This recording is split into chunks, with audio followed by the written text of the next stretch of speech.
Neste momento eu quero vos trazer uma breve reflexão com respeito à alma, o espírito e o corpo.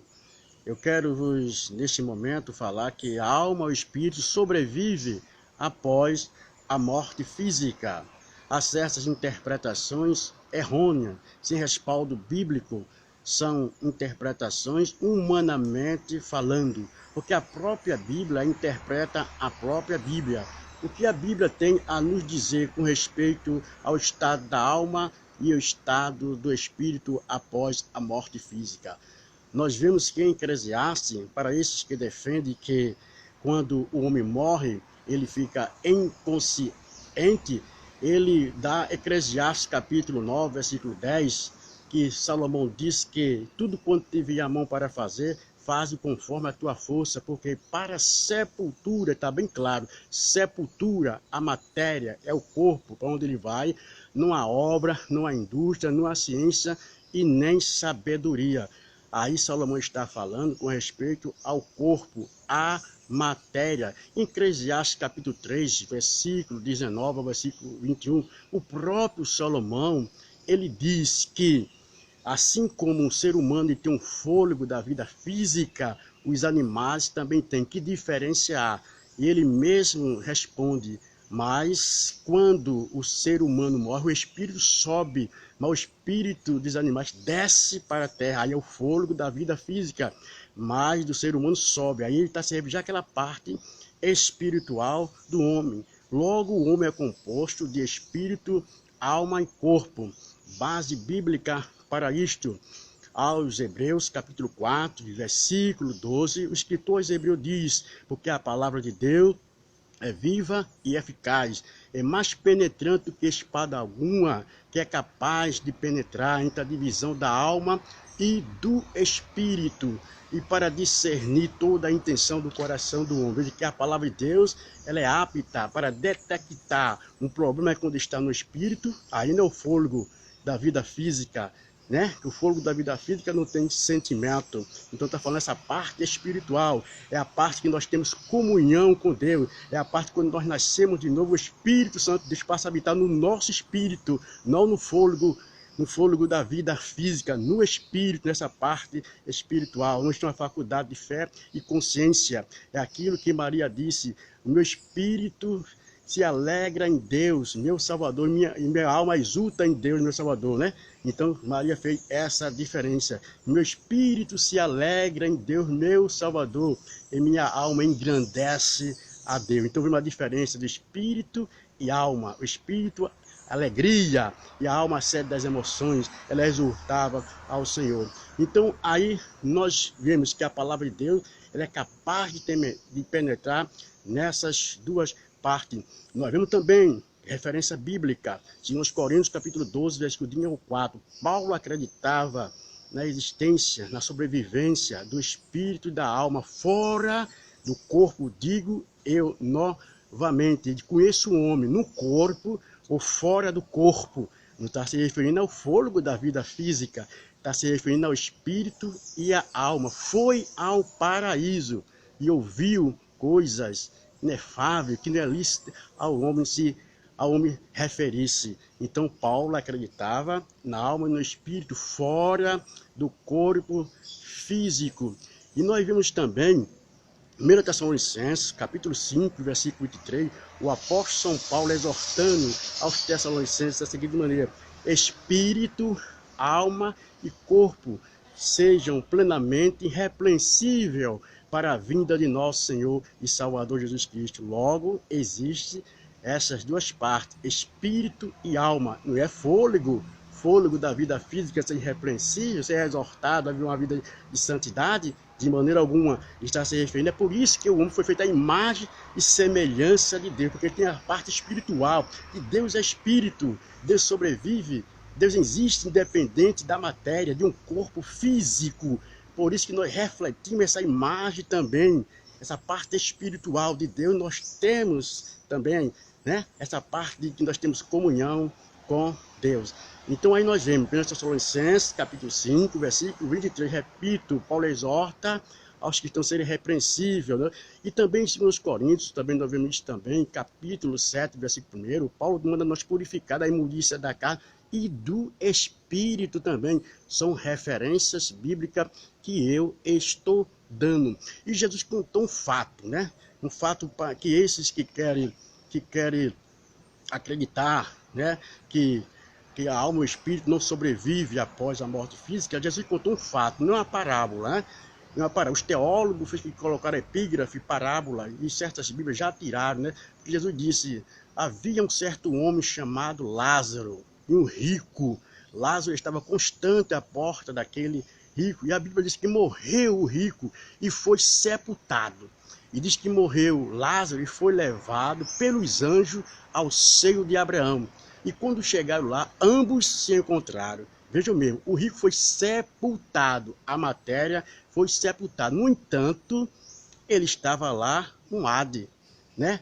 No Hades, uma divisão que existia, onde Abraão estava, lugar de conforto, de refrigério, e existia um lugar, também uma parte, que era um lugar de sofrimento. Ora, o rico foi sepultado, a matéria, mas lá estava, é claro que não era o corpo estava morto.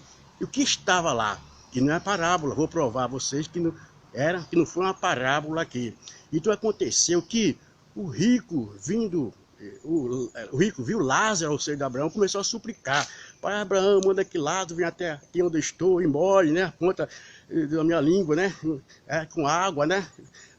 Esse é na visão do rico, essa possibilidade, pensando que na língua ali tinha até uma saliva que ia até para refrigerar aquele estado que ele estava ali, aí mostrando a realidade do sofrimento. Mas é claro, no inferno, no Hades, né, a água pode refrigerar de maneira... Essa era na imaginação do rico.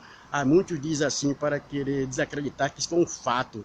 E existia água lá, é na imaginação do rico. Então Abraão, veja mesmo, nome de um personagem, dizem que é ficção, que é parábola, é Abraão, existiu. O que Abraão disse: lembra-te que tu viveste lá na regalia, tu era confortável e Lázaro era desconfortado lá, né? Agora ele é consolado, confortado e tu é atormentado. E os que estão de lado de cá, existia outros, né? Pelo fato de ser rico, que ele estava ali porque deu prioridade à sua riqueza e abandonou Deus. O pobre não é pelo fato de estar pobre ali, não. Deus que mostrar ali essa realidade, esse fato, mostrando um pobre que tem Deus, é claro, na sua vida.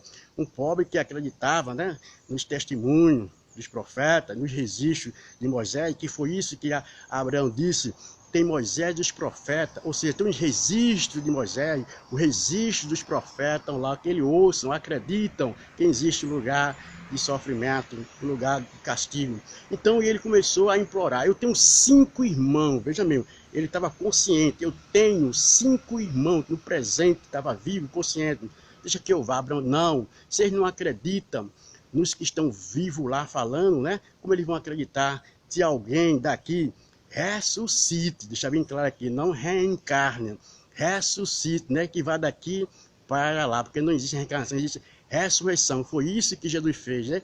Ressuscitou o corpo de Lázaro. Lázaro voltou a viver. E os judeus deveriam acreditar, mas queriam matar Lázaro, porque muitos estavam se convertendo ao Senhor. Então aqui nós vemos que não foi parábola, foi um fato. Como disse, prova, anjos existem. E Lázaro foi levado pelos anjos ao seio de Abraão. Dizer que anjo não existe, dizer que é ficção, é plena heresia. Dizer que Abraão não existiu, também é plena heresia. Então aqui está essas bases, que não é uma parábola, foi algo que aconteceu.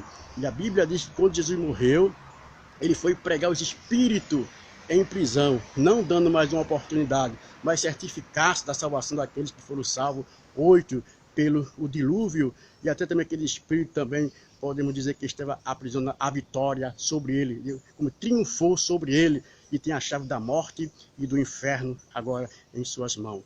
Então aqui está estes versículos como referências bíblicas de que a alma e o espírito sobrevivem após a morte física. O homem está consciente, né? Agora, quando eles partem daqui sem Deus e sem paz de salvação. já se encontra no lugar intermediário, que é um lugar de sofrimento, que continua no mesmo lugar. Só o paraíso foi transferido para ao terceiro céu. Está bem claro, Paulo, que foi ao terceiro céu, ao paraíso. Então eu fico com o que a Bíblia diz, do que aquilo que certos teólogos afirmam, dão nas suas interpretações errôneas, porque a própria Bíblia interpreta a própria Bíblia, né? Então que nós possamos cada dia ler a Bíblia, pedir ajuda do Espírito Santo, porque a Bíblia não é de particular interpretação, ela foi inspirada pelo Espírito Santo de Deus e requer a ajuda do seu autor para que nós tenhamos uma interpretação correta dela, né? Para que não venhamos a ficar confundidos com interpretações errôneas. Então fiquemos com a revelação da palavra de Deus. Agora, no arrebatamento da igreja, os corpos que irão ressuscitar. Então, os corpos irão ressuscitar, é claro, o espírito e a alma. A Bíblia diz que Deus trará o espírito e a alma, então, para os seus corpos, e nós iremos ser ressuscitados. Então, nós iremos ter um corpo semelhante ao corpo de Jesus. Então, iremos ser perfeitos no nosso espírito, na nossa alma e no nosso corpo, como diz o apóstolo São Paulo. Que seja irrepreensível espírito, alma e corpo para a vinda do nosso Senhor e Salvador Jesus Cristo, o qual nos chamou, o qual também aperfeiçoará na sua totalidade.